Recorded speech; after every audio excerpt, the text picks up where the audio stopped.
il est fermé. Ça y est, il est ouvert maintenant. Voilà. Ah, Eh Donc bien, je vais couper le mien pour vous laisser. merci beaucoup. Tout d'abord, des excuses puisqu'il y a eu un tout petit problème tout à l'heure et que lorsque Christophe m'a averti de ce problème, j'ai envoyé à toutes les personnes que j'avais déjà contactées un mail pour leur dire que la visioconférence allait être reportée à mardi prochain à 20 h. Donc, bien entendu, vous n'en tiendrez pas compte et je le ferai savoir aux gens que j'ai avertis tout à l'heure. Alors, nous sommes heureux de nous retrouver ce soir par le biais de cette visioconférence, même si nous aurions préféré nous retrouver autrement, en face à face, car nos présences mutuelles nous manquent, que ce soit dans le cadre familial, dans le cadre amical ou dans notre association. Les circonstances nous ont empêchés de mettre en place notre cycle de conférences prévu pour 2020-2021 sur le pardon.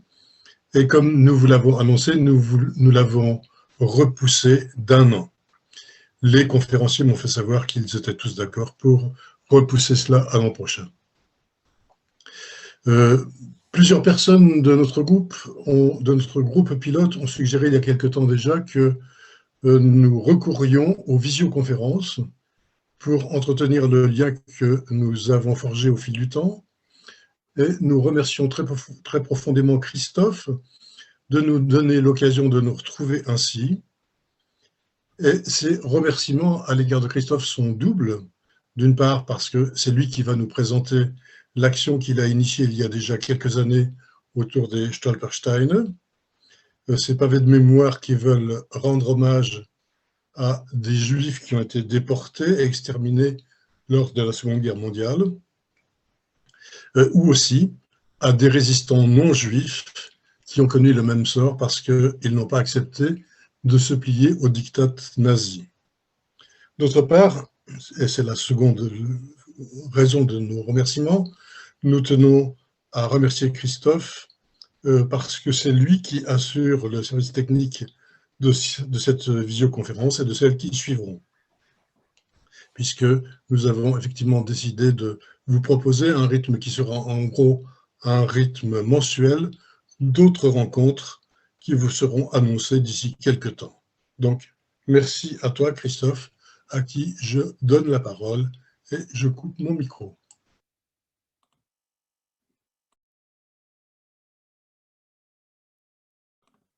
merci Claude. Voilà, j'espère que tout le monde m'entend. Donc, désolé déjà pour ce contretemps technique qui est absolument indépendant de notre volonté. Je n'ai absolument pas compris ce qui s'est passé.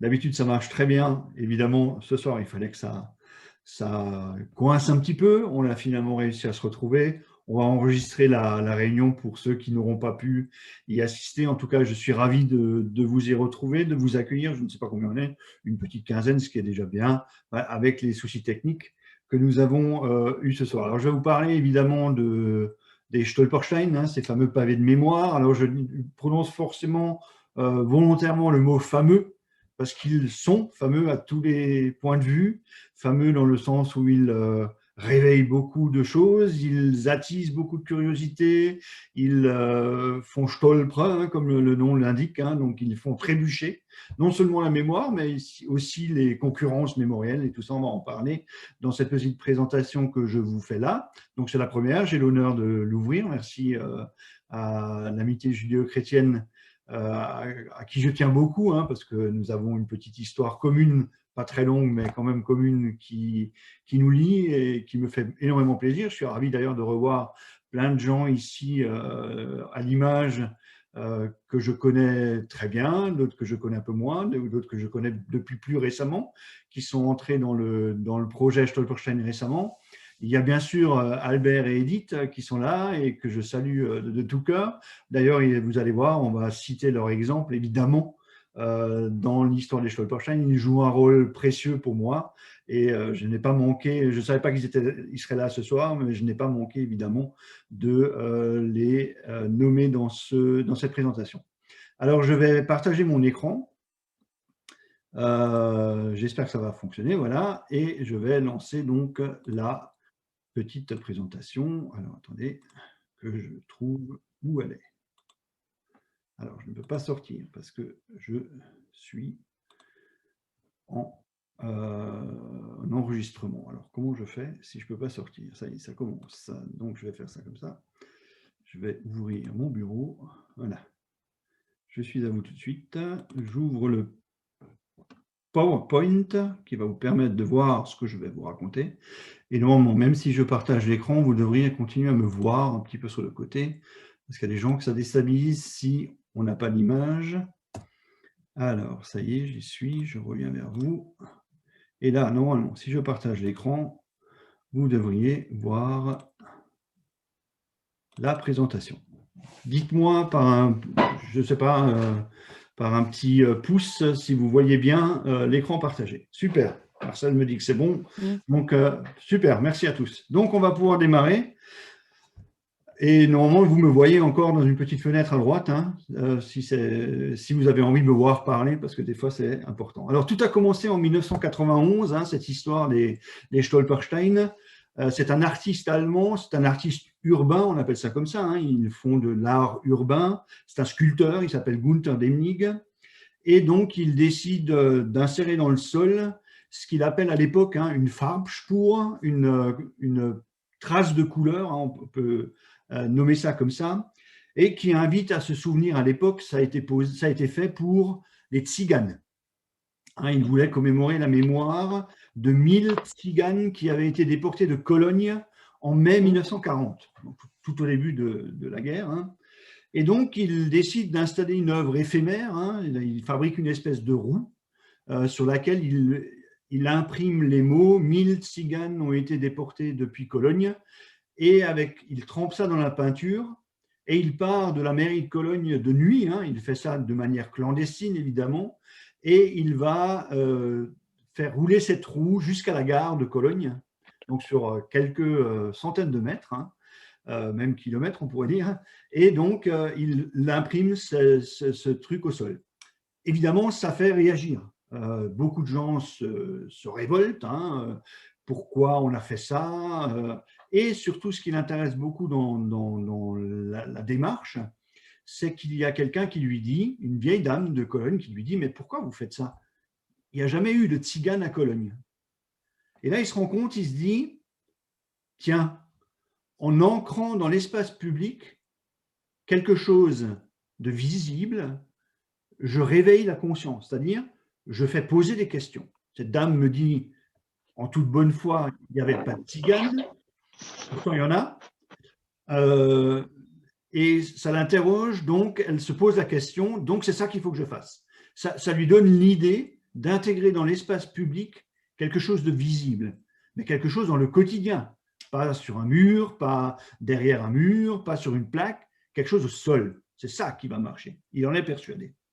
Et donc, il pense aussi que l'idée d'avoir fait la commémoration de 1000 en même temps n'était pas forcément la meilleure, et il réfléchit à passer à l'individualité, c'est-à-dire de rendre la chose visible, mais individuellement, pour chacun, qu'il y ait une trace visible dans l'espace urbain qui est le sien, qui était le sien avant d'être déporté ou assassiné, de le remettre donc individuellement à cet endroit-là. Et donc, les Stolperstein sont nés comme ça. Hein, vous pourrez écouter 150 fois la conférence de Günther Demnig, il vous racontera toujours cette histoire. Hein. C'est comme ça que ça a commencé. Alors depuis, j'espère que les diaporamas, les diapositives vont avancer. J'en suis presque persuadé, normalement ça devrait être fait. Alors, voilà. Donc là, voilà, vous avez, voilà, c'est ça qu'il a mis au sol, hein, Mai 40.000 Roma und Sinti, donc mai 1940, hein, 1000 Sinti Roma, donc c'était la trace visuelle qu'il avait faite au sol. Hein. Vous voyez, ça ne ressemble pas du tout au Stolperstein d'aujourd'hui, hein. C'était vraiment l'idée de base. Hein.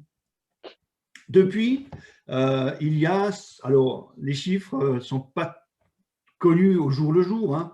On dirait aujourd'hui qu'il y en a à peu près 75 000, d'après la Fondation Sporen, il y a 75 000 pavés.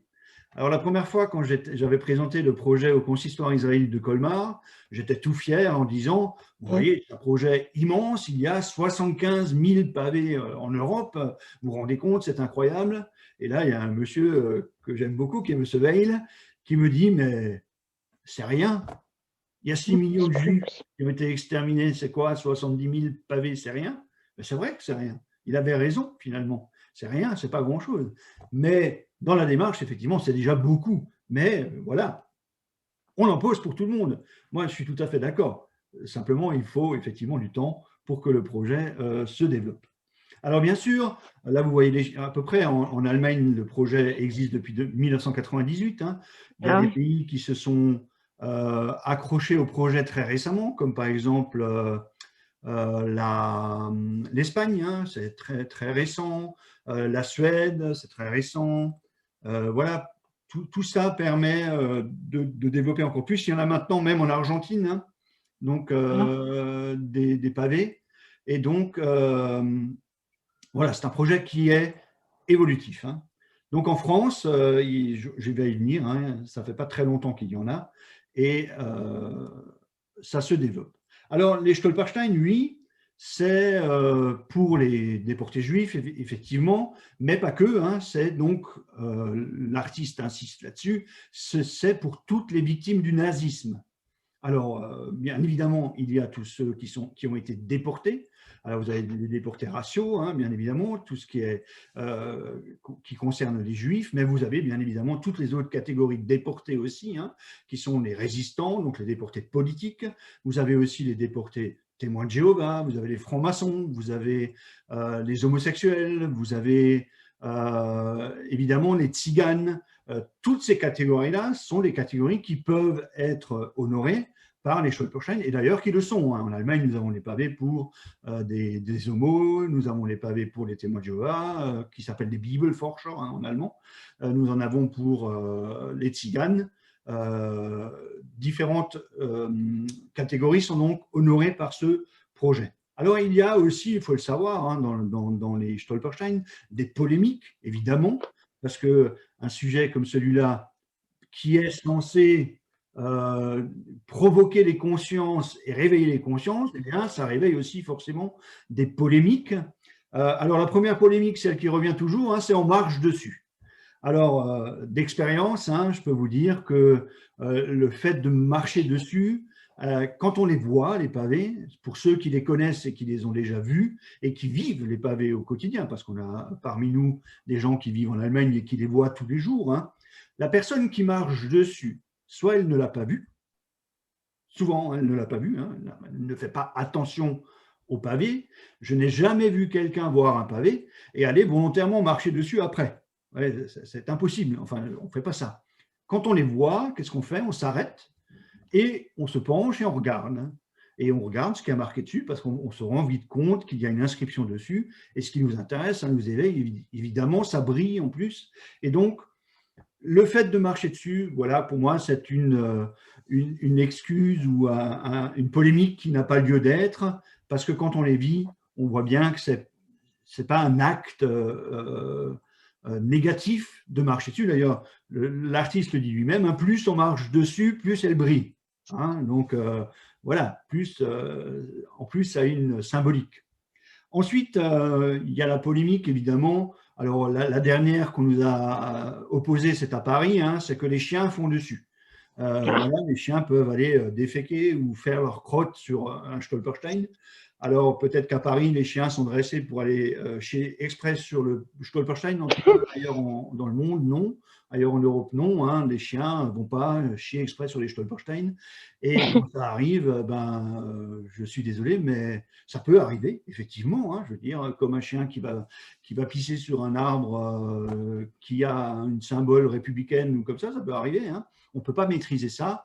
Eh bien, le propriétaire du chien ramasse sa crotte et il n'y a plus de visibilité sur le pavé. Et s'il ne le fait pas, c'est un acte de toute façon incivil qui est un pavé ou pas. Hein. Je pense que là, il n'y a pas de discussion à avoir. Ensuite, on nous a aussi raconté, alors on nous raconte aussi régulièrement, hein, que Günther Demig, grâce à ce projet, est devenu millionnaire, hein, bien sûr, parce que les pavés sont donc… on paye le pavé, hein, effectivement, à l'artiste. Hein. Alors, 70 000 pavés, voilà, les gens font le calcul, hein, 70 000 pavés, il demande 120 € par pavé, il est riche à millions, hein, il a gagné au moins 8 millions d'euros avec cette histoire. Alors, bien sûr, on va couper court tout de suite à cette idée. C'est une fondation déclarée d'intérêt public en Allemagne, avec les mêmes règles que chez nous. Hein. Donc, il y a des lois hein, qui régissent ce genre de fondation. Et chaque centime qui est encaissé par la fondation est forcément reversé dans le projet. On ne peut pas faire autrement. Hein. Quand c'est une fondation, ça marche comme ça. Donc, il y a des employés qui sont payés. Hein. Günther Demnig est employé de la fondation, il est payé par la fondation, il a un salaire hein, voilà, qui est tout à fait connu et ouvert. Vous pouvez demander les statuts de la fondation, vous pouvez demander les comptes de la fondation, c'est un droit de chaque citoyen allemand, et voir comment est gérée la chose. Hein. Donc, il n'y a pas d'opacité sur le projet. Ça, c'est important. Voilà, par exemple, parmi les employés, il y a à ce jour, il y a 3 sculpteurs. C'est plus Günther Demnig qui fabrique lui-même les pavés. Hein, ce sont 3 employés qui fabriquent 440 pavés à peu près par mois à 3 personnes, hein, donc, qui travaillent un temps plein. Il y a 8 employés pardon, à temps plein sur le projet. Hein. Il y a bien sûr la partie pédagogique, il y a la partie donc, pose, hein, celle que Günther fait, il y a la partie donc, travail des pavés, donc les fabriquer. Et voilà, tout ça nécessite du monde. Alors, le pavé est facturé 120 €, il faut le savoir, hein, donc en Allemagne, et il est facturé en Europe, c'est-à-dire dès qu'on sort de France, parce que c'est un peu plus cher, il y a plus de déplacements, ils sont facturés 132 €. Alors, dans les 132 €, qu'est-ce qu'il y a dedans? Il y a effectivement le matériel, donc la plaque de laiton, le travail qui est fait par les artistes pour les graver. Il y a le déplacement de l'artiste qui va venir les poser, parce que Günther Demnig pose absolument tous les pavés, hein, au moins les premiers qui sont posés dans une ville.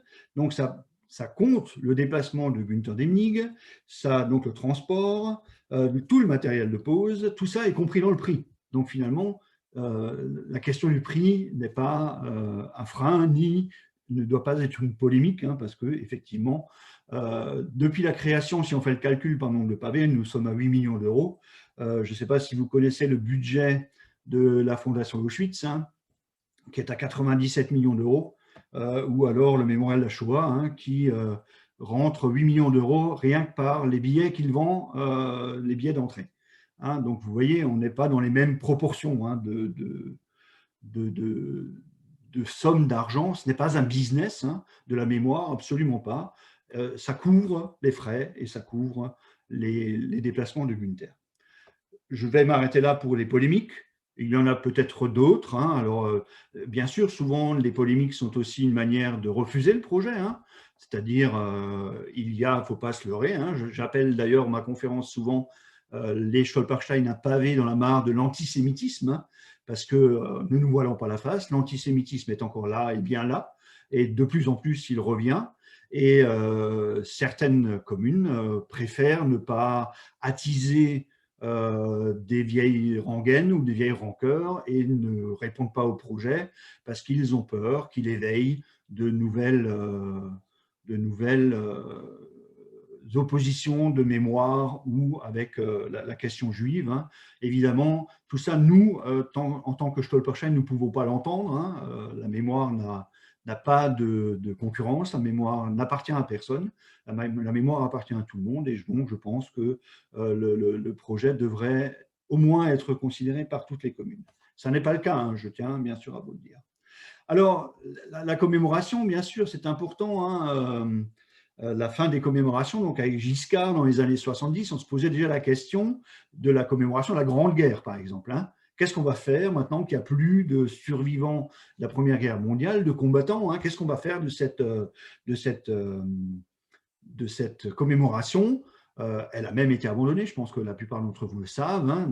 À un moment donné, on n'a plus commémoré la Première Guerre mondiale. Alors, prenons rien que l'exemple de la franco-allemande de 70. Hein. Aujourd'hui, qu'est-ce que vous connaissez comme commémoration de la guerre de 1870-71 hein? Pourtant, il y a eu beaucoup de morts.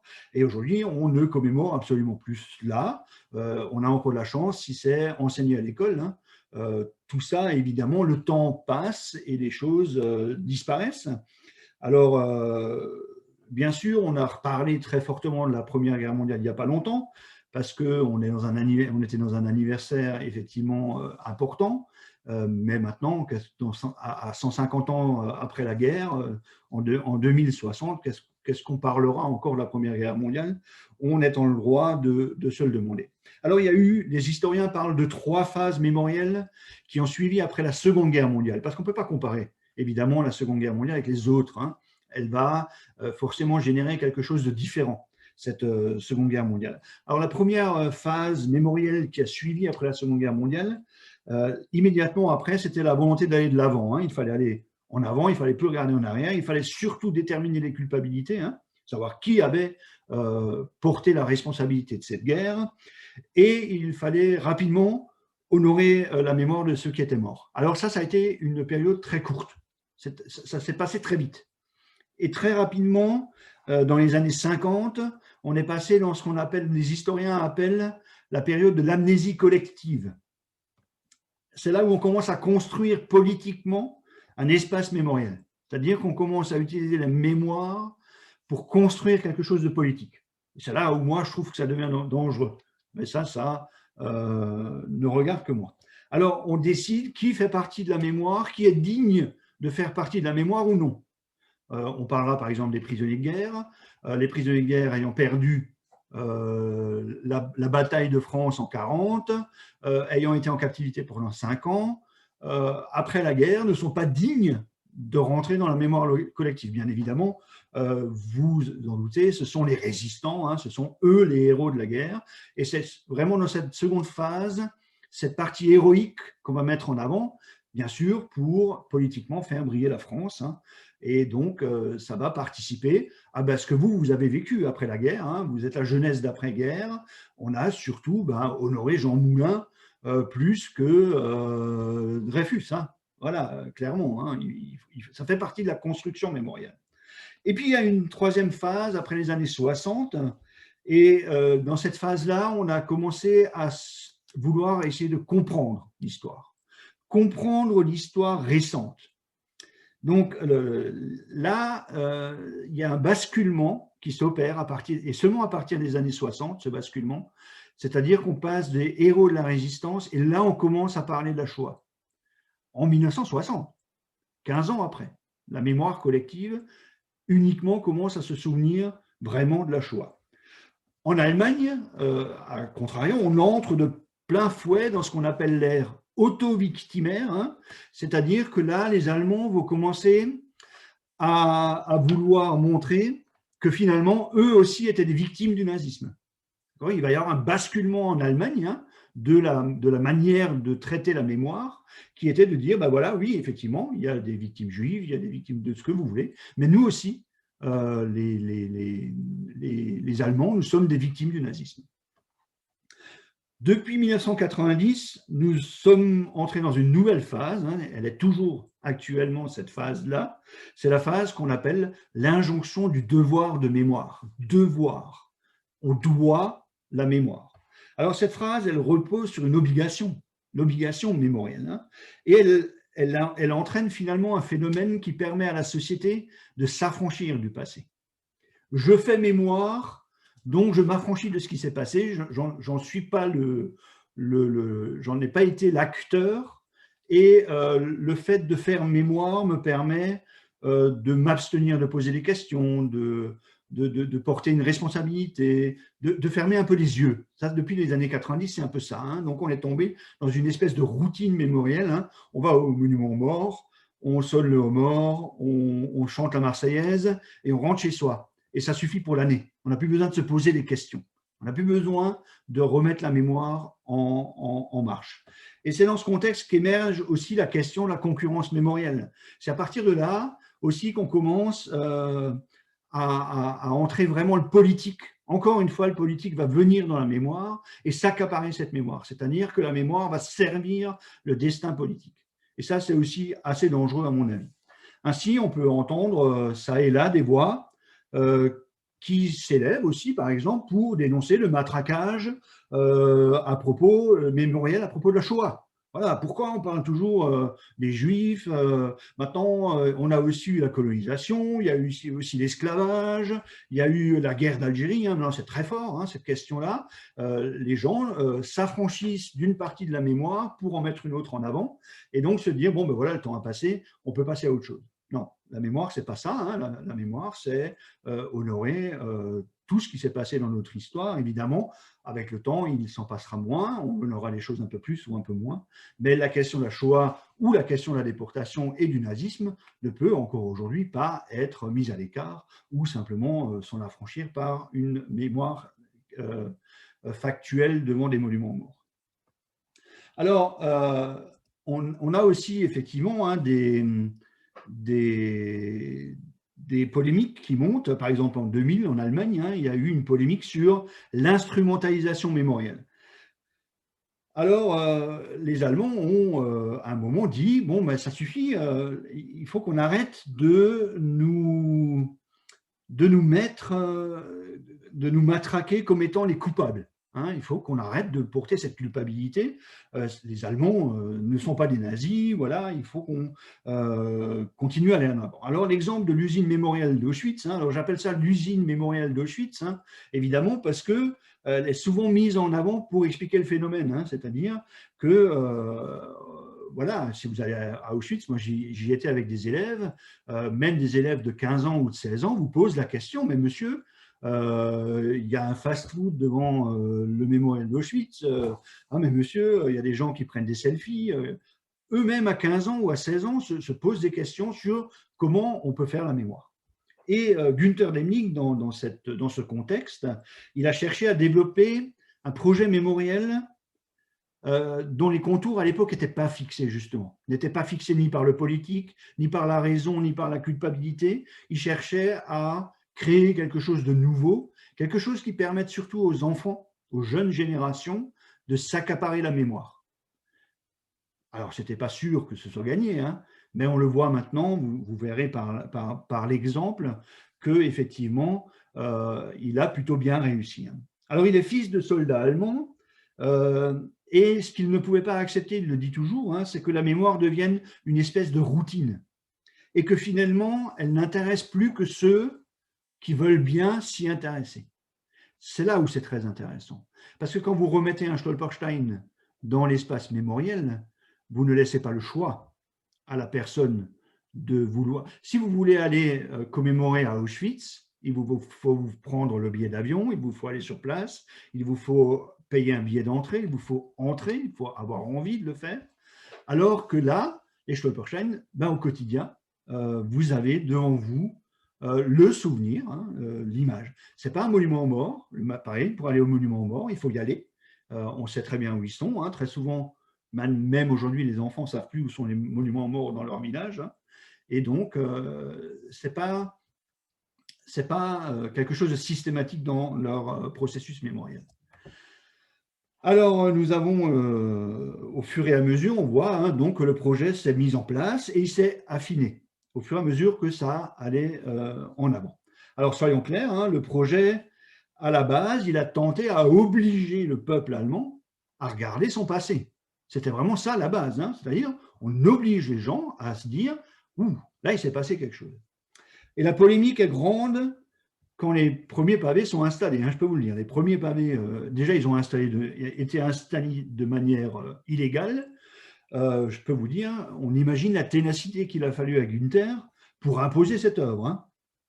Et on comprend très bien que ça soit fait dans la clandestinité. C'est clairement, à la base, un acte militant. Clair, hein. Ce que peu de gens savent, c'est que le rabbin de Cologne à l'époque disait à Demnig que dans le Talmud, il avait écrit qu'une personne ne disparaît que lorsque son nom est oublié. Et ça a révélé quelque chose en Günther. Hein. D'ailleurs, d'autres cultures le sont du même avis. Hein.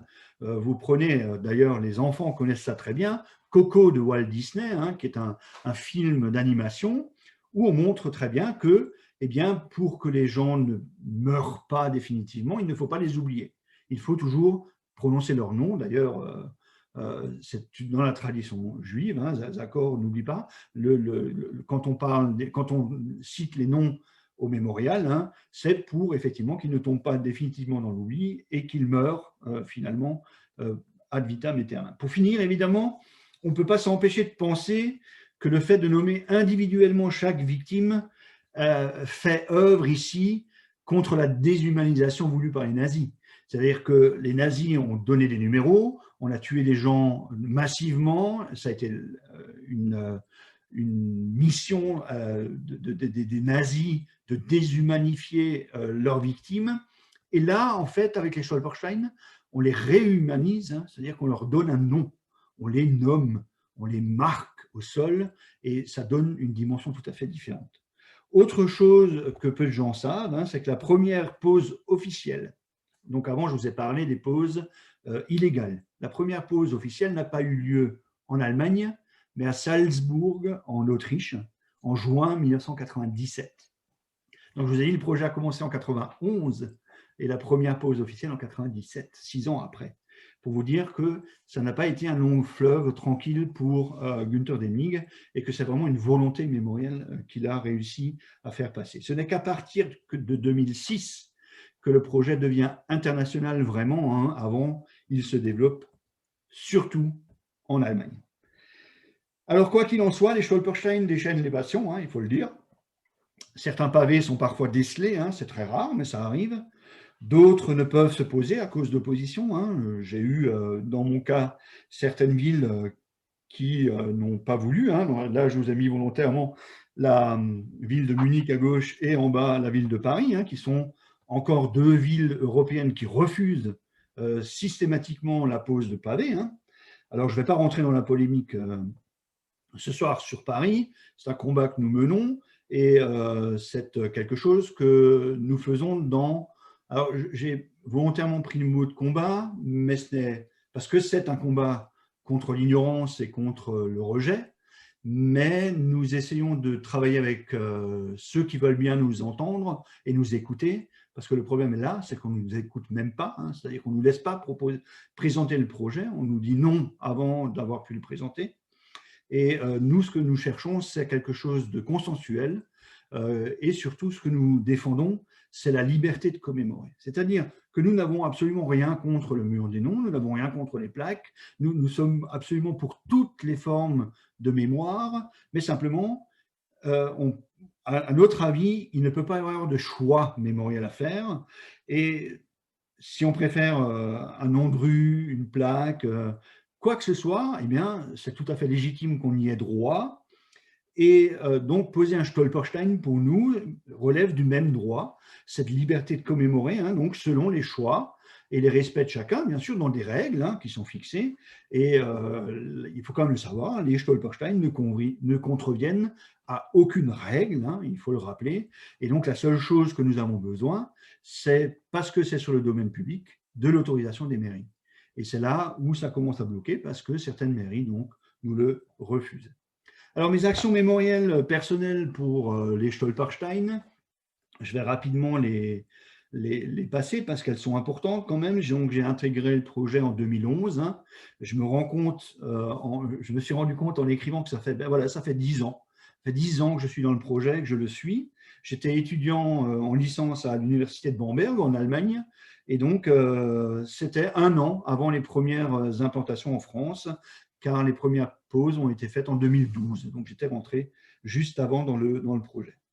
Ma première action a été menée donc, pour un prisonnier de guerre français abattu en Allemagne, justement à Bamberg. Hein. Donc, c'était un prisonnier de guerre français. Il était captif. Et c'était la première fois en Allemagne qu'un prisonnier de guerre français était honoré par une Stolperstein. Donc, il y avait déjà beaucoup de Stolperstein en Allemagne, mais on n'en avait jamais posé pour un prisonnier de guerre, hein, donc Bernard de Lachaud, donc je saluais avant le fils qui est parmi nous aujourd'hui. Ça a été une formidable aventure humaine avant tout. Hein. Aujourd'hui encore, le pavé de Bernard est à Bamberg. Chaque fois que j'y vais, je ne manque pas, bien évidemment, d'aller le saluer, parce que pour moi, il est redevenu presque un membre de ma famille, hein, même si c'est qu'un pavé.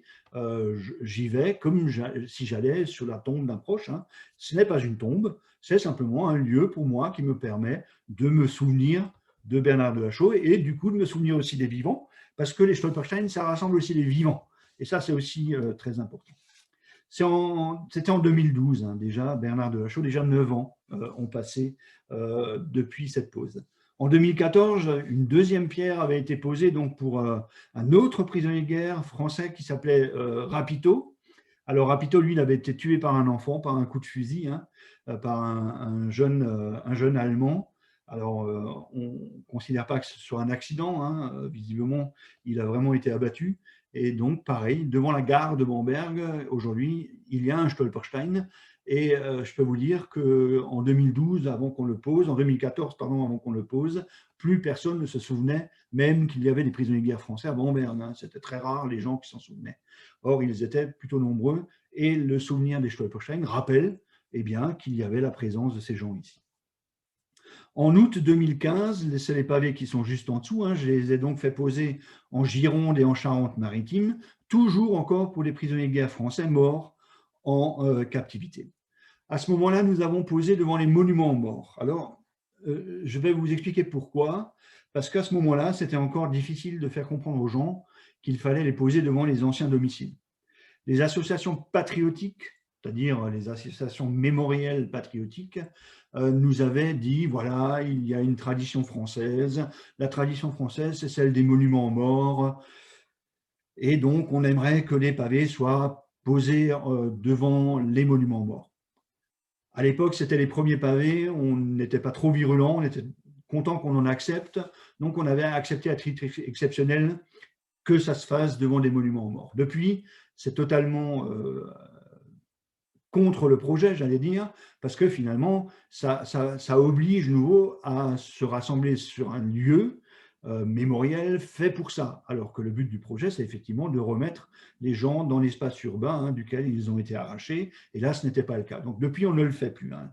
Depuis les premiers projets maintenant en Alsace, qui ont été développés fortement ces derniers temps, hein, on pose bien évidemment devant le dernier domicile des victimes. Alors, j'ai fait poser d'autres Stolperstein depuis, hein, bien sûr. En 2016, il y a eu, suite à mes implications, d'autres projets qui se sont développés auxquels je n'ai pas participé, et c'est tant mieux. Hein. Il y a eu par exemple Cluny en 2015, un lycée, l'APRA, hein, à Cluny. Il y a eu Bordeaux par l'université Bordeaux-Montaigne, puis en 2017, Bugey dans l'Ain, pareil. Ce sont des projets donc, qui se sont développés comme un effet boule de neige, hein, et c'était très bien pour nous. Mais ça restait finalement assez intimiste quand même, hein. Il n'y avait pas un grand élan, si vous voulez, depuis les premières pauses qu'on avait faites. Donc j'ai décidé en 2016 de porter un grand coup hein, et donc de poser en Alsace, évidemment, parce que ma situation personnelle m'obligeait à m'intéresser à mon territoire et donc à poser aussi chez moi, à la maison, time, comme on dit, hein, et donc de le développer là. Alors, il y a eu aussi, hein, au départ, une espèce de concurrence mémorielle. Hein. Strasbourg voulait poser aussi des Stolperstein, ils voulaient être les premiers en Alsace, ils s'étaient mis en place comme ça une espèce de concurrence. Alors, moi, j'en avais pas tenu vraiment compte. Finalement, le projet à Markolsheim ne s'est pas fait parce que il y avait eu ces polémiques et au final, on a fait à Muttersol, c'était très bien aussi. Et d'ailleurs, les pauses à Muttersol et à Herlisheim ont été un véritable succès humain. C'est-à-dire qu'il y a eu un véritable échange entre tout le monde, entre les communautés, avec les enfants. Ça a été une formidable rencontre d'humains au service de la mémoire, sans aucune finalité personnelle, sans aucune volonté de faire paraître quelqu'un plus que d'autres. On était vraiment là au service de la mémoire et je pense que ça a beaucoup plu. Alors, il y a eu aussi, donc là, vous avez une image de Muttersol, hein, vous voyez les enfants qui sont là, qui avaient fait un travail hein, sur la mémoire et qui avaient été très actifs à la pause et qui sont d'ailleurs toujours actives sur les Stolperstein, je viendrai rapidement après vous en parler. Il y a eu aussi Erlisheim près Colmar, dont vous avez les images ici. Hein. Alors voilà, c'était juste pour vous dire que ça n'est pas toujours égal quand on présente ce genre de projet, c'est-à-dire qu'il peut être reçu différemment suivant les endroits où on les propose. Hein. Donc, par exemple, à Erlisheim, ça ne s'est pas passé comme on l'espérait. À Muttersols, il y a eu une adhésion totale. À Erlisheim, ça a été beaucoup plus compliqué. Hein. Alors effectivement, je ne vais pas rentrer dans les détails, mais voilà, à Erlisheim, il y avait une synagogue qui n'existe plus, hein, qui avait été détruite après la guerre. Alors dans l'histoire de la ville, de la commune, c'était évidemment les nazis qui avaient détruit la synagogue. D'ailleurs, la plupart des gens ne savaient même pas qu'il y avait des juifs à Erlisheim. On voulait un peu mettre ça sous le tapis, hein, parce qu'en fait, il s'avère que la synagogue n'a jamais été détruite par les nazis, mais bien par la population elle-même qui avait récupéré le matériel une fois que les Juifs avaient été déportés et qui avait récupéré le matériel de construction pour s'en servir. Alors tout ça, ça faisait polémique, hein, ça faisait, voilà, oui, il ne faut pas trop bouger tout ça, c'est mieux qu'on n'en parle pas. Et finalement, nous avons, au forceps, réussi à obtenir le vote de la pose des Stolperstein. Alors, il y avait 13 votants, nous sommes passés à 7 voix contre 6 contre. Hein. Donc, le projet a pu se faire. Depuis, après, on a su qu'il y avait aussi des rivalités au sein de la commune, que le maire avait eu des rivalités avec des adjoints, bref, c'était devenu une histoire d'hommes. Enfin, vous voyez, on dépasse le caractère mémoriel, hein, et c'est toujours un peu le souci. Et une fois que le projet est lancé, après, il n'y a plus ça. Ça disparaît parce que, eh bien, on voit bien qu'on est là au service de la mémoire et que ce ne sont pas nos différences de vivants qui doivent entraver la mémoire de ceux qui sont partis. Ça, c'est très important. Donc, depuis le projet s'emballe en France, hein, il n'y a malheureusement pas eu de pause en 2020 à cause de la situation sanitaire. On espère qu'il y en aura en 2021. En tout cas, je peux déjà vous annoncer celle du 6 juin prochain à Neuf-Brisach pour ceux qui sont en Alsace. Hein. Nous allons poser des Stolperstein à Neuf-Brisach pour des familles juives, mais aussi pour un Yéniche, hein, donc un membre de alors on ne devrait pas dire la communauté tzigane, hein, parce que les Yéniches et les tziganes, ce n'est pas pareil, mais on va dire un membre de la communauté des nomades, hein, des gens du voyage, donc qui était Yéniche et qui a habité un certain temps, qui était sédentarisé à Neuf-Brisach, qui a été déporté et exterminé au camp de Gaggenau dans des conditions absolument affreuses, et sa mémoire sera honorée. Ce sera la première fois en France qu'on posera donc pour un Yéniche. Il devait y avoir en 2020 des pauses au Mans, il y en a eu à Rouen, il y en a à Sotteville-les-Rouen, il y en a eu à Malakoff en région parisienne, donc Neuf-Brisach, je vous en parle, il y a Grüssenheim qui en a posé récemment, il y aura des pauses à Diemringen, à Ingwiller, à Buxwiller, à Sonnenhof, à Bar, et j'ai réussi à débloquer des projets importants en Alsace maintenant. Il y aura donc, ça a été voté, c'est définitif, des Stolperstein à Obernai, il y aura des Stolperstein à Sélestat et il y aura des Stolperstein à Saverne. Ce sont de gros projets.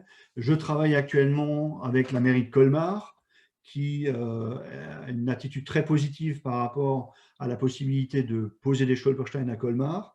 C'est encore en cours, hein. Nous sommes en négociation pour voir comment le faire dans les meilleures dispositions. Il n'y a absolument pas de problème de faisabilité, c'est-à-dire qu'on ne nous oppose rien comme polémique, hein, j'allais dire, comme à Paris ou comme ça. Sur le principe, on est d'accord, c'est simplement sur la démarche, sur le déroulement des pauses que nous sommes encore en négociation et en discussion, parce qu'il s'agit aussi de le faire en toute intelligence. Alors, le projet n'appartient à personne. Chacun peut individuellement entamer une démarche pour la pose d'une Stolperstein, hein, n'importe qui, sauf cas particulier Strasbourg. Strasbourg a créé une association qui s'appelle Stolperstein 67. Et en fait, c'est la mairie qui avait demandé, ou la communauté de communes qui avait demandé que ce soit une association qui porte le projet pour éviter de dégager les responsabilités individuelles, hein, évidemment. Et donc là, on est obligé de passer par une association. En Allemagne, c'est souvent le cas, il faut passer par une association. En France, pour l'instant, n'importe qui peut solliciter la Fondation Günther Demnig pour un Stolperstein. Simplement pour lancer le projet, il faut avoir l'autorisation de la mairie pour la pose sur le domaine public. Alors depuis, nous avons créé en Alsace une seconde association qui, elle, s'appelle Stolperstein France. Et donc, cette association qui a son siège à Muttersholz, là où ont été posés les premiers en Alsace, a pour but d'aider, d'épauler les gens qui veulent une pose de Stolperstein pour les aider dans les démarches auprès des mairies, parce que ce n'est pas évident quand on est tout seul de le faire. Donc voilà, au niveau institutionnel, comment nous travaillons maintenant. Alors, autour de la pose, autour de ce travail de pose des pavés, là vous avez donc les coordonnées de Anne Thomas qui s'occupe des Stolperstein au niveau européen.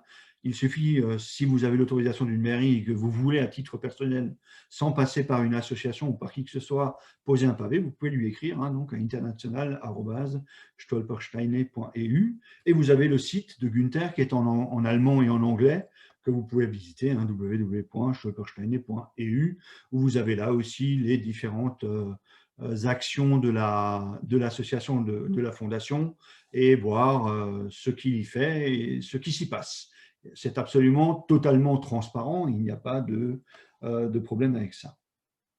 Alors, autour de cette action de pose, nous travaillons aussi, bien sûr, autour de la pose, et ça, c'est le but de l'association, c'est évidemment de développer autour des poses un travail de recherche sur les familles, les parcours, donc de chaque victime, afin, et ça c'est très important, qu'il n'y a pas d'erreur, évidemment, qu'il soit transcrite sur les pavés. Nous avons besoin de savoir exactement quel a été le parcours d'une victime. Alors évidemment, quand les familles sont là, elles nous apportent des informations, mais nous ne pouvons pas nous contenter uniquement de la mémoire familiale, parce que souvent, celle-ci est aussi tronquée, ou il y a des éléments qui ne sont pas vérifiables. Donc, nous faisons le travail d'aller dans les archives, de rechercher pour chaque victime son parcours concentrationnaire et donc de l'honorer de la meilleure manière qui soit pour la pose. Cette recherche permet ensuite de développer une action pédagogique avec des élèves, c'est-à-dire que nous allons travailler avec eux, effectivement, sur chaque parcours. Chaque élève peut travailler sur une victime, voir quel a été son parcours de déportation, et devenir ensuite aussi un acteur de la mémoire, c'est-à-dire venir à la pose, poser avec nous, et le système des Stolperstein étant un système de parrainage, nous apportons une grande importance pour que les Stolperstein soient parrainés souvent par des élèves ou des enfants pour qu'ils deviennent acteurs de cette mémoire, et ça leur plaît beaucoup. Alors, on a aussi la démarche de reconnaissance, c'est-à-dire, là je vous ai marqué acte mention. Sachez que pour la plupart des victimes juives, par exemple, ou d'autres, il arrive encore que civilement, certaines personnes soient encore vivantes. C'est-à-dire que après la déportation, rien n'a jamais été fait au niveau civil parce qu'il n'y a plus de famille, toute la famille a été déportée et que jamais un acte de décès n'a été dressé. Donc nous faisons, lors de nos recherches, la vérification que ces gens soient bien inscrits comme étant décédés. Si ce n'est pas le cas, nous saisissons le procureur de la République pour faire tout ce qu'il faut. Et à partir de là, nous vérifions également s'ils ont la mention mort pour la France, s'ils ont la mention mort en déportation, si tout a été fait au niveau administratif, parce que ça clôt finalement leur histoire, et ça permet aussi aux familles d'avoir la reconnaissance qu'ils attendaient souvent depuis très longtemps. Alors, il est évident pour nous que ce sont les générations futures qu'il faut mobiliser maintenant. Ce n'est plus nous qui allons faire la mémoire, c'est nos enfants maintenant qui détiennent cette possibilité. Et nous pensons, c'est pour ça que je parlais avant du devoir de mémoire, que la question de la mémoire doit être faite sans être dirigée ni contrainte. Le devoir de mémoire, ce n'est pas possible. On ne peut pas obliger les enfants à faire de la mémoire, il faut les inviter à s'approprier le projet. Et celui des Stolperstein les invite tout à fait simplement, de fait. Hein, ils aiment ce projet parce que on l'a vu avec les enfants des écoles de Muttersholz que vous voyez ici. Hein, ils se sont emparés en fait de leur pavé. C'est devenu leur pavé. Quand vous allez à Muttersholz et vous parlez du pavé d'un enfant de 2 ans qui a été déporté, on ne vous parle plus du pavé de l'enfant qui a été déporté. Les enfants de Muttersholz disent c'est le bébé Bert.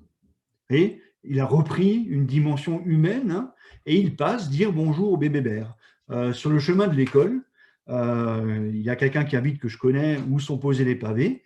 Et elle me raconte très, très régulièrement que quand les enfants vont à l'école, en passant, ils prennent des fleurs dans un champ ou un petit caillou s'ils trouvent ça quelque part, et ils viennent le déposer devant le pavé en passant. Et systématiquement, ils font ça. Quelques fois par an, il y a ce qu'on appelle le polissage. Donc, raviver la mémoire, on va avec un produit, hein, c'est du laiton qui noircit, donc il faut polir les pavés, ça fait partie du process aussi. Hein. Et donc, les enfants font ça naturellement. Hein, il y a plusieurs fois par an des enfants qui vont polir les pavés, les rendre à nouveau brillants pour qu'on les voit. Et au lieu d'aller au monument aux morts, maintenant, le 8 mai, la mairie a décidé donc de faire ce qu'on appelle l'action de polissage à laquelle les élèves et les enfants sont invités à participer. S'ils le veulent, il n'y a aucune obligation. Et je peux vous dire que depuis 2 ans maintenant que c'est en place, il y a plus de monde dans les rues à polir que de monde au garde à vous, au monument aux morts. Et la population au monument aux morts est plutôt entre 70 et 90 ans, et celle dans les rues à polir les pavés, elle est plutôt à 10, 20 ans. Ce qui est quand même un beau message aussi pour cette mémoire. Alors, les recherches sont importantes, hein, évidemment. Je vais par exemple vous parler de ce cas ici. Hein. Voilà, vous avez la même personne, hein, qui a été déportée par le convoi 71, hein, et qui, jusqu'à ce jour, même sur le mur des noms au mémorial de la Shoah, s'appelle Geismar Julien. D'accord ? Ce Geismar Julien serait né à Erlisheim dans le Haut-Rhin en 1872. Alors, quand on connaît l'ancien allemand, hein, on sait que ce N à la fin, là, en fait, ce n'est pas un N, hein, c'est un E. Et donc, en Kurenschrift, hein, en vieil allemand, c'est un E. Et donc, le nom de cette dame ici, c'est parce que c'est une dame, ce n'est pas Julien, mais c'est Julie. En fait, c'est une femme. Et Julie est bien née en 1872 à Erlisheim, mais pas à Erlisheim dans le Haut-Rhin, mais à Erlisheim dans le Bas-Rhin. Donc, depuis sa déportation, Geismar Julie n'était visible nulle part. Hein. Elle a été complètement oubliée par la mémoire, remplacée par un Geismar Julien qui, en fait, n'existe pas. D'accord ? Et c'est la pose de Stolperstein et la recherche historique qui a permis de comprendre quel a été le destin de cette femme et qui nous a permis aussi donc de constater cette erreur. Alors, depuis, on a entrepris des démarches, bien évidemment, auprès de Yad Vashem, les mémorbourgs, hein, que vous connaissez, qui sont quand même, qui contiennent pas mal d'erreurs. Et nous avons aussi contacté le mémorial de la Shoah, évidemment, parce que sur le mur des noms, il y a un Geismar Julien qui n'a pas existé. Et donc, nous avons demandé à ce que l'erreur soit modifiée en y apportant, évidemment, les preuves de nos recherches. Alors, Yad Vashem, depuis, a répondu positivement. Hein, ils ont rectifié l'erreur sur leur site. Le Mémorbourg du Haut-Rhin également a sorti donc Monsieur Geismar Julien de ses listes et a sorti tout simplement la personne parce qu'elle est du Bas-Rhin. Le mémorial de la Shoah n'a jamais répondu à notre sollicitation. Hein. Donc, c'est toujours Geismar Julien au mémorial de la Shoah.